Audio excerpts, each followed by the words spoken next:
floresta linda, né? Olha tanto de coisa.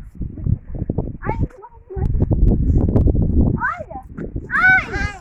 Ai, desculpa. Desculpa. Quem é você? Eu sou o menino da floresta. Qual é seu nome? Meu nome é o menino da floresta. Ah, vamos ser amigo? Esse amigo.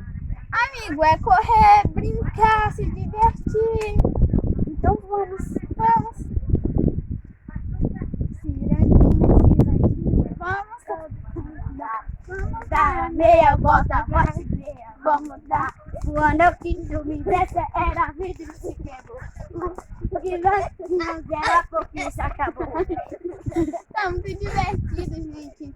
Ô, vamos chinelo. Ai, meu Então bora conhecer mais a floresta? Vamos, você mostra pra gente? Uhum. Ó, aqui fica limão, laranja, né?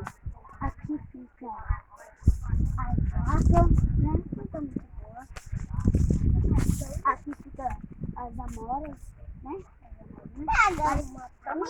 Aqui as pimentas. Então, cuidado, porque aqui nessa folha tem umas lagartinhas. Olha umas lagartinhas aí, ó, gente, ó. Toma cuidado, viu? Mas é muito gostosa, viu? Mas toma cuidado, não pega as vezes. Faz mal. Você sabe qual é a saída dessa floresta? Eu nunca saí dessa floresta, amor. Mas eu posso encontrar essa saída. É porque a gente tem que voltar pra nossa casa. Como a gente agora é amigo, todo dia a gente pode vir pra gente brincar. Mas vocês têm que encontrar a saída da sua casa. Eu vou ajudar vocês. Cadê o menininho? Menininho! Ah, achamos ele. Bora que me segue. Tá Bora. bom,